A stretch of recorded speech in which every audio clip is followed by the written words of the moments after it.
आज के इस फोटोशॉप क्लास नंबर 8 में हम लोग सीखेंगे rounded rectangle tool. Last class में हम लोगों ने रेक्टेंगल टूल को देखा था। आज हम लोग देखते हैं राउंडेड रेक्टेंगल का सही यूज़ क्या है। तो चलिए स्टार्ट करते हैं। टूल बार में यहाँ से हम लोग आएंगे राउंडेड रेक्टेंगल टूल पर। इस पर आप क्लिक करेंगे। जैसे ही क्लिक करेंगे इसकी प्रॉपर्टी ऊपर ओपन हो जाएगी। तो यहाँ तक सभी प्रॉपर्टीज़ आपको सेम ही मिलेंगे, सिर्फ आपको एक प्रॉपर्टी यहाँ पे रेडियस डिफरेंट होगा जो रेक्टेंगल टूल से अलग है।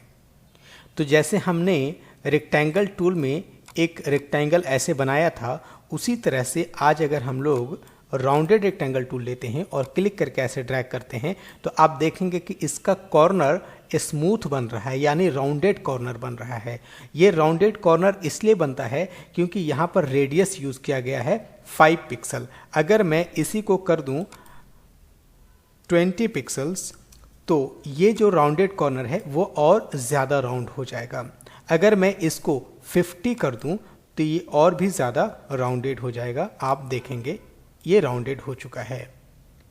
मोबाइल में जितने ऐप्स आप देखते हैं उसका जो आइकन होता है या जो लोगो होता है वो ऑलमोस्ट इसी तरह का राउंडेड होता है।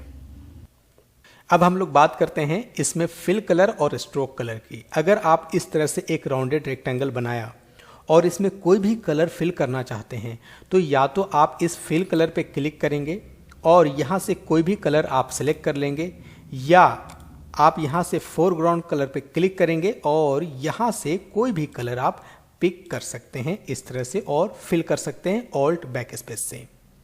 तो ये हुई फिल कलर की बात। अगर मैं स्ट्रोक की बात करता हूँ तो इस पे क्लिक करेंगे और सबसे पहले कोई भी कलर को आप चूज़ कर लेंगे। फॉर एग्जाम्पल मैंने यहाँ से रेड कलर को सिलेक्ट किया और उसके बाद इसके पॉइंट को इस ड्रॉप डाउन पे क्लिक करके बढ़ा दिया ऐसे। तो अब देखिए हमारे पास एक स्ट्रोक है जो राउंडेड स्ट्रोक है। अब अगर मैं चाहता हूं इसी स्ट्रोक को डैश लाइन में कन्वर्ट करना, जैसा कि लास्ट क्लास में हम लोगों ने रेक्टेंगल टूल में देखा था, सेम उसी तरह से हम लोग यहां पर क्लिक करके डैश लाइन यूज कर सकते हैं। ये देखिए डैश लाइन में कन्वर्ट हो गया।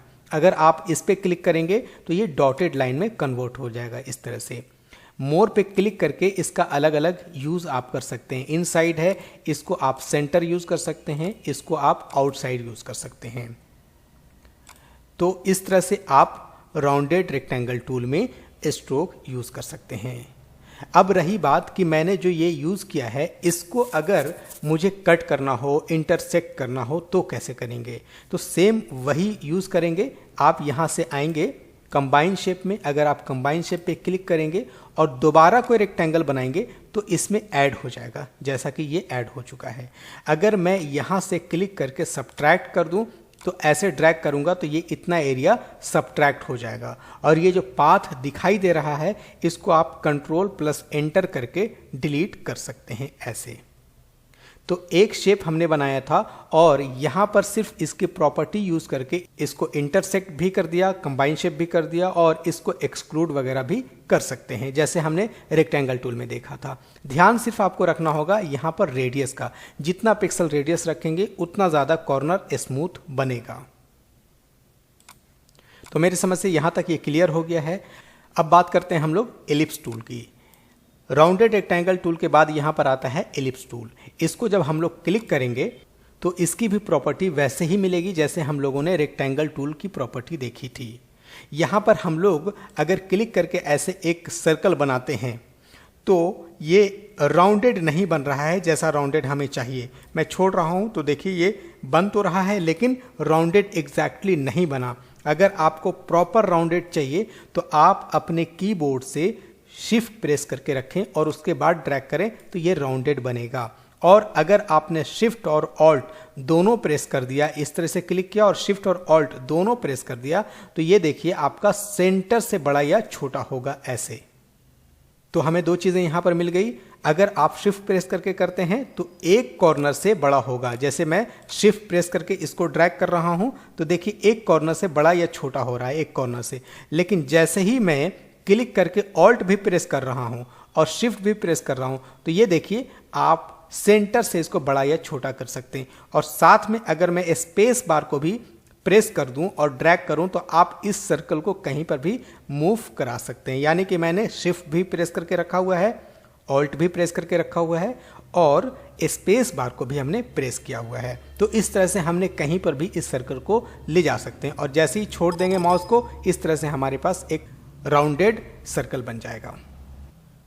अब बात करते हैं कि मैं इस सर्कल के सेंटर से कुछ कट करना चाहता हूं, तो मैं क्या करूंगा, यहां पे जाएंगे हम लोग प्रॉपर्टी में और सब्ट्रैक्ट फ्रंट शेप कर देंगे और उसके बाद मैं यहां से क्लिक करके अगर एक और एलिप्स बनाऊं और स्पेस बार को भी प्रेस करके सेंटर में रखूं और जैसे ही लेकर छोड़ेंगे, ये देखिए बीच से कट जाएगा। इसका मतलब ये हुआ कि हम लोग कोई भी शेप को बीच से, सेंटर से या किसी साइड कॉर्नर से कट कर सकते हैं। ये आसानी से आपको समझ में आ गया होगा। अगर इस तरह का राउंडेड कुछ बनाना हो तो आप फिल कलर के अलावा स्ट्रोक से भी बना सकते हैं। जैसे मैं यहाँ से स्ट्रोक का ये कलर लेता हूँ और सिर्फ इस तरह से हमने शिफ्ट प्रेस करके एक लाइन ड्रॉ किया और इसकी मोटाई को यहाँ से क्लिक करके ड्रैग करेंगे, ये राउंडेड इस तरह से सर्कल बन जाएगा। ये देखिए, तो अगर इस तरह का कुछ बनाना हो तो आप इस शेप टूल का यूज करेंगे। इसका नाम है एलिप्स टूल, याद रखेंगे। और इसके ऊपर अगर आपको कुछ और स्ट्रोक यूज करना है तो वो भी आप इस पर डबल क्लिक करके स्ट्रोक यूज कर सकते हैं। यहाँ से हम लोग कोई भी कलर यूज कर सकते हैं। इसके पॉइंट को ऐसे बढ़ाया घटाया जा सकता है ऐसे। लेकिन ये सब जितने भी इफेक्ट्स हैं ये आने वाले ट्यूटोरियल्स में बताऊंगा। अभी आप लोग सिर्फ सीखें कि एलिप्स टूल का क्या यूज है। अब अगर मुझे एलिप्स टूल की मदद से इंडियन फ्लैग का अशोक चक्र बनाना हो तो कैसे बनाएंगे वो देखते हैं। उसके लिए मैं यहां से क्लिक करूंगा, ब्लू कलर यहां से सिलेक्ट करेंगे और सबसे पहले बैकग्राउंड कलर को मैं कर देता हूं वाइट और यहां से ब्लू कलर लिया हुआ है। इसके पॉइंट को हम लोग बढ़ा देते हैं और कर देते हैं 3।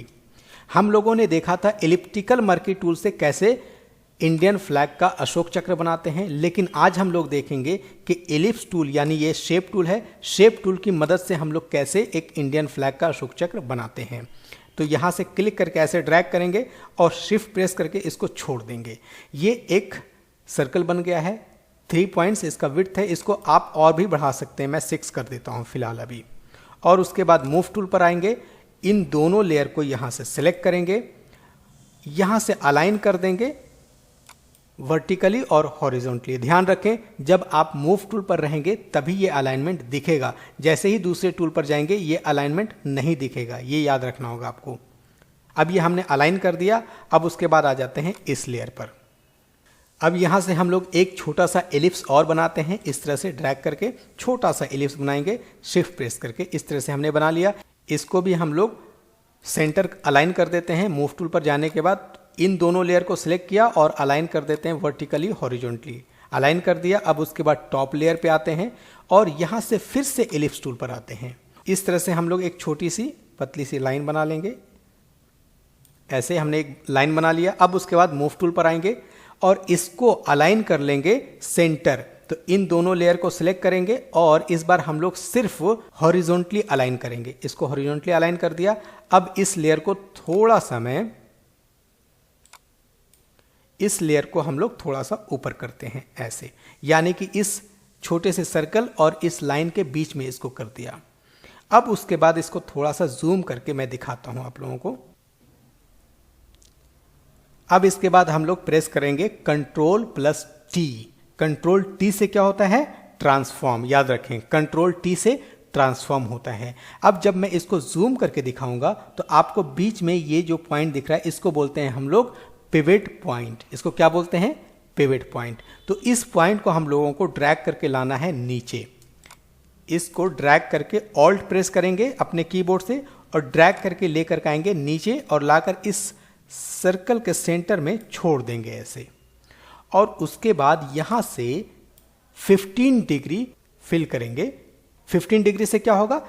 360 डिग्री को 24 पार्ट्स में जब हम लोग डिवाइड करते हैं तो 15 डिग्री रिजल्ट आता है।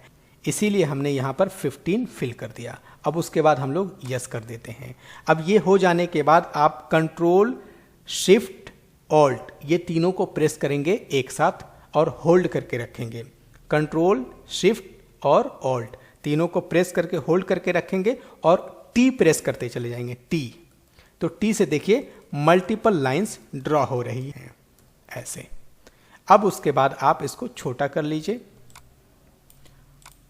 और डायरेक्ट सिलेक्शन टूल पर आकर के कहीं बाहर क्लिक कर दिए ताकि ये ट्रांसफॉर्म जो दिख रहा था वो हट जा सके। अब हम लोगों ने देखा कि इंडियन फ्लैग को बहुत आसानी से एलिप्स टूल की मदद से बना सकते हैं।